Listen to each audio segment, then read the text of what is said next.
Apa yang paling ditakuti orang narsisis? Pernahkah Anda bertanya-tanya apa yang tersembunyi di balik kedok mewah seorang narsisis? Di balik senyum menawan dan sikap percaya diri mereka, tersimpan ketakutan mendalam yang menguasai mereka. Ketakutan ini mendorong taktik manipulatif dan kebutuhan mendesak untuk mengendalikan.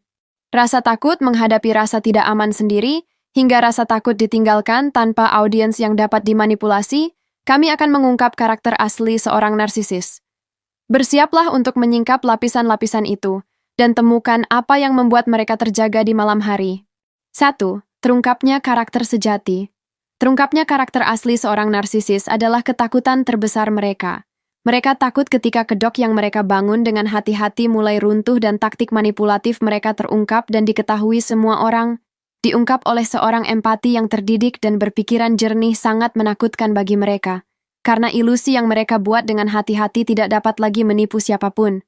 Terungkapnya jati diri mereka membuat mereka merinding, karena mereka tahu karakter asli mereka jauh dari kata mengagumkan. 2. Kehilangan kontrol. Kehilangan kendali mengguncang fondasi kehidupan seorang narsisis. Itu adalah mimpi terburuk mereka, satu hal yang paling mereka takuti. Kehilangan kendali berarti kehilangan kekuatan dan kemampuan untuk memanipulasi dan mengendalikan orang lain. Ini berarti kehilangan kendali atas korbannya, tidak lagi mampu menundukkan mereka sesuai keinginannya. Pemikiran bahwa seseorang dapat melihat di balik kedok mereka dan benar-benar memahami siapa mereka membuat mereka takut. Mereka senang mengendalikan orang lain, dan kehilangan kendali itu mengancam harga diri mereka.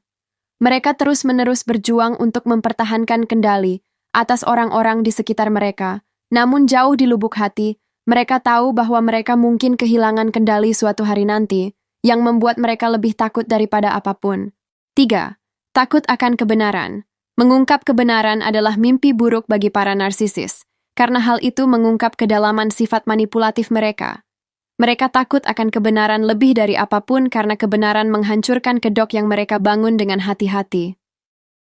Kebenaran menyingkap kebohongan, tipu daya, dan niat mereka yang sebenarnya. Kebenaran menyingkap topeng yang mereka kenakan, membuat mereka rentan dan terekspos. Ketakutan akan kebenaran mendorong mereka berusaha keras untuk memanipulasi dan mengendalikan orang di sekitar mereka, untuk memastikan rahasia mereka tetap tersembunyi. Mereka akan mengambil tindakan ekstrim untuk membungkam siapapun yang mengancam akan mengungkap jati diri mereka yang sebenarnya. Tetapi, sekeras apapun mereka berusaha, kebenaran pasti akan terungkap, dan ketika itu terjadi, itu merupakan pukulan yang menghancurkan bagi ego seorang narsisis. 4. Hal biasa saja. Ketika kebenaran menghancurkan kedok yang dibangun dengan hati-hati oleh seorang narsisis, mimpi terburuknya adalah pemikiran untuk menjadi orang biasa saja. Narsisis berkembang dengan keyakinan bahwa mereka istimewa dan lebih unggul dari orang lain. Mereka mendambakan perhatian, kekaguman, dan validasi untuk mempertahankan rasa penting diri mereka yang berlebihan. Gagasan menjadi orang biasa membuat mereka merinding, karena itu berarti mereka tidak lagi menjadi pusat perhatian. Mereka takut dianggap biasa-biasa saja karena hal itu mengancam citra diri mereka yang muluk-muluk. Bagi mereka, menjadi orang biasa berarti kehilangan rasa superioritas palsu yang telah mereka ciptakan dengan hati-hati, dan mereka akan berusaha keras untuk menghindari kenyataan ini. 5. Kesendirian. Kesendirian adalah ketakutan terdalam seorang narsisis, karena mereka takut akan prospek dunia di mana mereka tidak memiliki siapapun untuk dimanipulasi. Mereka berkembang dengan kekuatan dan kendali yang mereka berikan kepada orang lain, menggunakan mereka sebagai sumber pasokan narsisis. Membayangkan untuk sendirian, tanpa ada seorang pun yang bisa memuaskan ego atau meningkatkan harga diri mereka, membuat mereka takut. Mereka takut kehilangan kemampuan untuk memengaruhi dan memanipulasi orang lain, demi memenuhi kebutuhan dan keinginan mereka. Tanpa adanya korban yang terus-menerus untuk dieksploitasi, mereka merasa hampa dan tidak berarti. Ketidakhadiran orang lain untuk memvalidasi kemegahan mereka dan memberikan sumber perhatian yang konstan adalah mimpi terburuk mereka. Kesendirian menyingkapkan sifat asli mereka dan memaksa mereka menghadapi rasa tidak aman dan kekurangan mereka, yang berusaha keras mereka hindari. 6. Kurangnya perhatian. Sama seperti rasa takut sendirian menyingkapkan sifat asli seorang narsisis, ketakutan lain yang menjangkiti mereka adalah kurangnya perhatian. Narsisis sangat menyukai perhatian dan kekaguman, hal itu memicu ego mereka dan memberi mereka rasa berkuasa. Mereka terus-menerus mencari validasi dari orang lain, membutuhkan kehadiran dan kekaguman mereka untuk merasa penting dan superior. Pikiran untuk tidak menjadi pusat perhatian membuat mereka takut, karena hal itu mengancam citra diri mereka yang rapuh dan memperlihatkan rasa tidak aman mereka. Mereka merasa tidak penting dan tidak terlihat tanpa perhatian terus-menerus, yang mana tidak tertahankan bagi rasa percaya diri mereka yang tinggi. Mereka takut kehilangan kendali atas orang lain, karena perhatian adalah cara mereka memanipulasi dan mengendalikan. Kurangnya perhatian membuat mereka tidak berdaya dan memperlihatkan kurangnya substansi dan hubungan sejati mereka dengan orang lain. 7. Kebahagiaan orang lain. Apakah kebahagiaan orang lain mengancam ego rapuh seorang narsisis? Tentu saja, melihat orang-orang di sekitar mereka, terutama para korban mereka, menikmati hidup mereka bagaikan belati yang menusuk rasa superioritas mereka. Orang narsisis mendambakan perhatian dan kekaguman. Jadi ketika orang lain menemukan kebahagiaan tanpa pengaruh atau manipulasi mereka, hal itu menantang keyakinan mereka terhadap pentingnya mereka. Ketidakamanan yang mendalam memicu kebutuhan si narsisis untuk mengendalikan dan mendominasi orang lain. Dan kebahagiaan orang lain berfungsi sebagai pengingat terus-menerus bahwa mereka tidak sekuat atau sepenting yang mereka yakini. Untuk mempertahankan egonya yang rapuh, kaum narsisis seringkali mencoba merusak atau mengurangi kebahagiaan orang-orang di sekitarnya, dengan tujuan untuk mendapatkan kembali rasa kendali dan superioritas. 8. Cinta diri korban. Cinta diri dan pemberdayaan korban adalah kekuatan dahsyat yang membuat seorang narsisis merinding.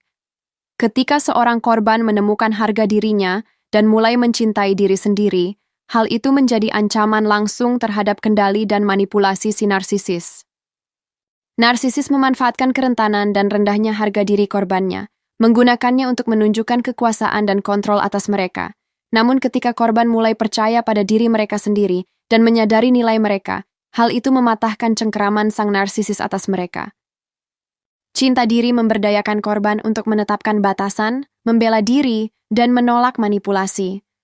Kekuatan dan kemandirian yang baru ditemukan ini membuat narsisis takut, karena mereka menyadari bahwa mereka tidak dapat lagi mengeksploitasi rasa tidak aman korbannya. Rasa cinta diri pada korban menjadi mercusuar cahaya, menerangi kegelapan si narsisis dan menyingkap sifat asli mereka. 9. Tanggung jawab keuangan. Ketika para korban mulai menegaskan harga diri mereka dan menetapkan batasan, mereka tidak hanya menantang kendali si narsisis, tetapi juga menghadapi medan pertempuran baru, ranah tanggung jawab finansial. Bagi seorang narsisis, tanggung jawab finansial bagaikan bom waktu yang siap mengungkap sifat asli mereka. Dalam hal ini, mereka takut dimintai pertanggungjawaban atas tindakan dan ketidakmampuan mereka memenuhi kewajiban finansial. Panggilan untuk membayar tagihan dan mengelola keuangan mereka adalah pengingat nyata bahwa kemegahan mereka runtuh. Mereka takut kehilangan kekuatan finansial dan terungkapnya perilaku tidak bertanggung jawab mereka.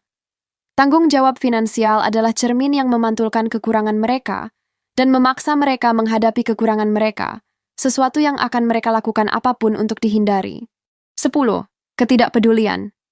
Ketidakpedulian membuat sang narsisis merinding karena mereka takut akan dunia yang terus berjalan tanpa bereaksi terhadap kejenakaan dramatis mereka. Mereka senang dengan perhatian dan pengakuan, terus-menerus mencari kekaguman dan pujian dari orang lain untuk memuaskan ego mereka yang rapuh. Namun, ketika dihadapkan dengan ketidakpedulian, ketakutan terburuk mereka menjadi kenyataan. Itu penolakan terburuk, pengingat dingin bahwa mereka tidak seistimewa atau sepenting yang mereka yakini.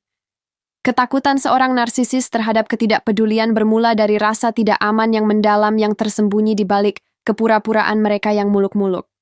Mereka tidak tahan diabaikan atau dilupakan, karena hal itu mengancam rasa superioritas dan kendali mereka. 11. Akuntabilitas. Ketika ketakutan terburuk mereka menjadi kenyataan dengan ketidakpedulian, kaum narsisis semakin dihadapkan dengan prospek menakutkan lainnya. Pertanggungjawaban atas tindakan mereka. Hanya dengan memikirkan bahwa mereka harus bertanggung jawab atas perilaku mereka, mereka akan merasa merinding. Bagi para narsisis, akuntabilitas bagaikan cermin yang memantulkan ketidaksempurnaan mereka, yang memperlihatkan karakter mereka yang sebenarnya kepada dunia. Mereka takut konsekuensi manipulasi mereka terbongkar, dan kemungkinan menghadapi tuntutan hukum, gagasan untuk dipaksa bertanggung jawab atas